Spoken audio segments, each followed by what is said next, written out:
నేను doctor Shyam. BA, BCom చేసినటువంటి వాళ్ళు ఆర్ట్స్ స్టూడెంట్స్, కామర్స్ స్టూడెంట్స్ కూడా బీఈడి చేసి కానీ, డిఈడి చేసి కానీ టీచర్ వైపు వెళ్ళాలనుకుంటే టీచర్గా వెళ్ళొచ్చు. లేదు అంటే పీజీ చేసి లెక్చరర్గా వెళ్ళొచ్చు. పీహెచ్డీ చేసి assistant lecturer, assistant professor, associate professor, ప్రొఫెసర్గా ఉన్నతమైనటువంటి అవకాశాలు ఉన్నాయి. అంతేకాకుండా కామర్స్ మేనేజ్మెంట్ స్టడీస్లో బ్యాంకింగ్ రంగంలో, ఫినాన్షియల్ రంగంలో, ఇన్సూరెన్స్ రంగంలో చాలా రకాలైనటువంటి అవకాశాలు ఈరోజు కల్పించబడుతున్నాయి. అయితే ఇదే గ్రూపుకు చెందినటువంటి వాళ్లకు ప్రస్తుతము కార్పొరేట్ రంగంలో hospitals, educational institutions, insurance institutions, financial institutions private రంగంలో కూడా బాగా ఉన్నత శిఖరాలకు వచ్చేసాయి. కాబట్టి వీటిల్లో హాస్పిటల్ దగ్గర నుంచి మనం మొదలు పెట్టుకుంటే కంప్లీట్గా ఇప్పుడు చెప్పినటువంటి సంస్థలు అన్నింటిలో కూడా ఆర్ట్స్, కామర్స్ స్టూడెంట్స్కు 1,00,000కు పైగా జీతం ఇచ్చేటటువంటి అవకాశాలతో ఉద్యోగ అవకాశాలు కల్పిస్తున్నారు. ప్రజెంటు ఏది చదివినా కూడా మనము జాగ్రత్తగా, డిసిప్లైన్డ్గా, నాలెడ్జ్ గెయిన్డ్గా మనం చదివినట్లయితే అన్ని రకాల సబ్జెక్టుల్లో కూడా ఉన్నతమైనటువంటి అవకాశాలు ఉన్నాయి.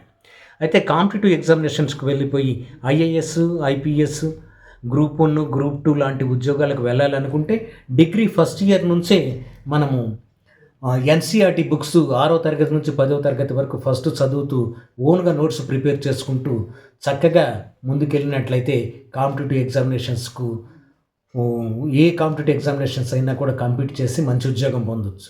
ప్రజెంట్ ఉన్నటువంటి ఆంధ్రప్రదేశ్లో ఉన్న అవకాశాలలో ఎస్సీ వాళ్లకు సపరేట్గా కోచింగ్ సెంటర్ ఉంది, ఎస్టీ వాళ్ళకు సపరేట్గా కోచింగ్ సెంటర్ ఉంది, బీసీ వాళ్లకు, ఎకనామికల్లీ బ్యాక్వర్డ్, ఓబీసీ వాళ్లకు, ఎకనామికల్లీ బ్యాక్వర్డ్ వాళ్ళకు కూడా ఇప్పుడు కాంపిటేటివ్ ఎగ్జామినేషన్స్ తీసుకోవడానికి ప్రీ ఎగ్జామినేషన్ ట్రైనింగ్ సెంటర్స్ అని పీఈటీసీస్గా రూపాంతరం చెంది అవి మనకు విశాఖపట్నము, రాజమండ్రి, విజయవాడ, గుంటూరు, తిరుపతిలలో ఉచితంగా శిక్షణ ఇస్తున్నారు. అయితే ఆ శిక్షణకు వెళ్లే ముందుగా మన కాంపిటేటివ్ ఎగ్జామ్లకు సంబంధించినటువంటి కొన్ని బుక్స్ చదివి వాళ్ళు పెట్టేటటువంటి ఎంట్రన్స్ టెస్ట్ రాసినట్లయితే ఉచితంగా మన కోర్సు కంప్లీట్ అయ్యే వరకు మనకు ఉద్యోగార్థులుగా చేయడానికి ఉచిత అవకాశాలు కల్పిస్తున్నాయి. క్లరికల్ క్యాడర్ నుంచి గ్రూప్ 1 వరకు, క్లరికల్ క్యాడర్ నుంచి ఐఏఎస్, ఐపీఎస్, ఆ తర్వాత ఐఏఎస్, ఐపీఎస్ ర్యాంక్ తగ్గినటువంటి వాళ్ళు సెంట్రల్ సర్వీసెస్లో గ్రేడ్ ఏ, సెంట్రల్ సర్వీసెస్లో గ్రేడ్ బి ఉద్యోగాలు పొందడానికి అవకాశం ఉంది. Central services grade A, grade బిలలో ఒక్కొక్క దాంట్లో 30 రకాలైనటువంటి ఉద్యోగాలు ఉన్నాయి. ఆ కోవకు చెందినటువంటివే IRS, IEFS, Indian foreign services, Indian railway technical officers, ఇలాంటి ఉద్యోగాలు చాలా అందుబాటులో ఉన్నాయి. కాకుంటే మనం ఏ సబ్జెక్టు తీసుకున్నా దాని మీద హార్డ్ వర్క్ చేసి ఉద్యోగం వచ్చే వరకు కష్టపడుతుండాలి. మనకున్నటువంటి అవకాశాలను వెతికి కానీ, తెలుసుకొని కానీ, లేకుంటే తెలిసిన వాళ్ళ దగ్గర మనం అడ్వైస్ తీసుకొని ఆ విధంగా ముందుకెళ్ళొచ్చు. ఇక లాస్ట్ బట్ నాట్ లీస్ట్, అన్ని రకాలైనటువంటి వాళ్ళు ఏ సబ్జెక్టు చదివినా సరే, ఆఫ్టర్ ఇంటర్మీడియట్ అయితే 5 ఇయర్స్, ఆఫ్టర్ డిగ్రీ అయితే 3 ఇయర్స్ లా ఎల్ఎల్బి కోర్సు ఉంది. ఎల్ఎల్బి కోర్సు చేసినట్లయితే సొంతగా ప్రాక్టీస్ పెట్టుకోవటం ఒకటే చాలామందికి తెలుసు. సొంతగా ప్రాక్టీస్ పెట్టుకోవటం అందరికీ వీలు పడదు.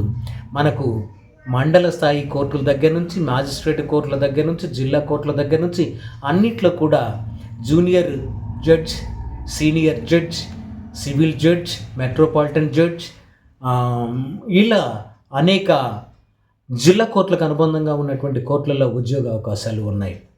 పబ్లిక్ ప్రాసిక్యూటర్గా, జ్యుడిషియల్ ఆఫీసర్స్గా కాంపిటేటివ్ ఎగ్జామ్స్ ద్వారానే కండక్ట్ చేసి వాళ్ళని తీసుకోవటం జరుగుతుంది. మనకు ఆంధ్ర యూనివర్సిటీలో doctor BR Ambedkar law university, శ్రీకాకుళంలో ఒక యూనివర్సిటీ, హైదరాబాద్లో నెల్సన్ యూనివర్సిటీ ఆఫ్ లా, ఇటువంటి ఉన్నతమైనటువంటి సంస్థల్లో మనకు ఉద్యోగ అవకాశం ఉంది. అన్ని యూనివర్సిటీలో ఎల్ఎల్బి కోర్సు ఉంది. మనకు చీఫ్ జస్టిస్గా రిటైర్ అయినటువంటి వెంకటరమణ గారు నాగార్జున యూనివర్సిటీలో ఎల్ఎల్బి చేసినటువంటి వ్యక్తి. ఇలా లాలో కేవలం ప్రాక్టీస్ గవర్నమెంట్ ఉద్యోగాలే కాకుండా గవర్నమెంట్లోనూ, ప్రైవేట్లోనూ, ప్రభుత్వ రంగ సంస్థల్లో, ప్రైవేట్ రంగ సంస్థల్లో లీగల్ అడ్వైజర్స్గా, లీగల్ ఆఫీసర్స్గా కూడా అనేక అవకాశాలు ఉన్నాయి. కాబట్టి లా చేయటం వలన కూడా ఉన్నత ఉద్యోగాలను పొందేటటువంటి ఆస్కారం ఉంది. ఇవన్నీ కూడా మనం జాగ్రత్తగా ఆలోచించుకొని 10th తర్వాత మనం ఏం చేయాలి, ఇంటర్మీడియట్ తర్వాత ఏ సబ్జెక్టులు తీసుకుంటే ఎటువైపు వెళ్తాం అనేటటువంటి దానికి ఇది ఒక బ్రీఫ్ అవగాహన. ఈ అవగాహన ప్రకారంగా మీరు నిర్ణయం తీసుకొని మీ కెరియర్ను డెవలప్ చేసుకొని ఉన్నత శిఖరాలను అధిరోహించాలని ఆశిస్తూ థ్యాంక్ యూ.